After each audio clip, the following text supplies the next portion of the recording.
ఒకటేంటంటే wrong statement ముందు అది డ్రాప్ చేసుకోమనండి, శాంతి భద్రతలు లేవు అన్నమాట డ్రాప్ చేసుకోవాలి. మీరు బేస్లెస్ స్టేట్మెంట్ ఇచ్చి స్టేట్మెంట్ చేస్తామంటే మాత్రమే ఒప్పుకోము. దాని గురించి చర్చించడానికి నేను రెడీగా ఉన్నా.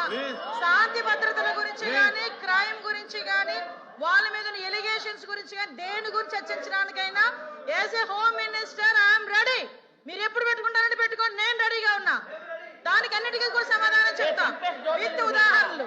ఇంకోటి చెప్తున్నా అధ్యక్ష, ఇందాకే బొత్స సత్యనారాయణ గారు గౌరవంగా మాజీ మంత్రివర్యులు, పెద్దవాళ్ళు, సీనియర్ మోస్ట్ రాజకీయ నాయకుడు, ఆయన ఒక మాట అన్నారు, అంబటి రాంబాబు గారు వాళ్ళ తల్లి గురించి ఎవరో మాట్లాడారని. ఆధారాలు ఇవ్వమనండి, ఇమీడియట్ గా యాక్షన్ తీసుకోకపోతే అప్పుడు అడగమనండి, ఇవ్వనండి ఆధారాలు, ఇవ్వనండి ఆధారాలు, నేను ఇస్తా. ఇదే అంబటి రాంబాబు గారు బయటకు వచ్చి ఇష్టానుసారంగా మాట్లాడి మళ్ళా బయటకు వచ్చి క్షమాపణ చెప్పారని చెప్తున్నారు కదా.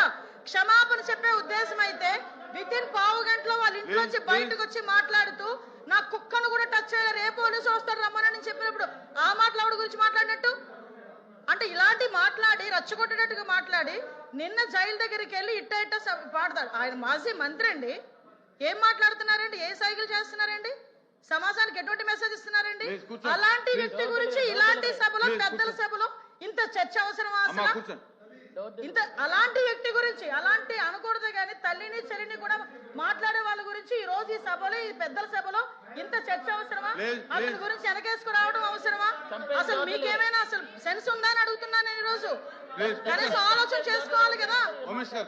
ఎలా పడితే అలా మాట్లాడడానికి, ఏది పడితే మాట్లాడడానికి ఇది దేవాలయం లాంటి కౌన్సిల్, పెద్దల సభ ఇది.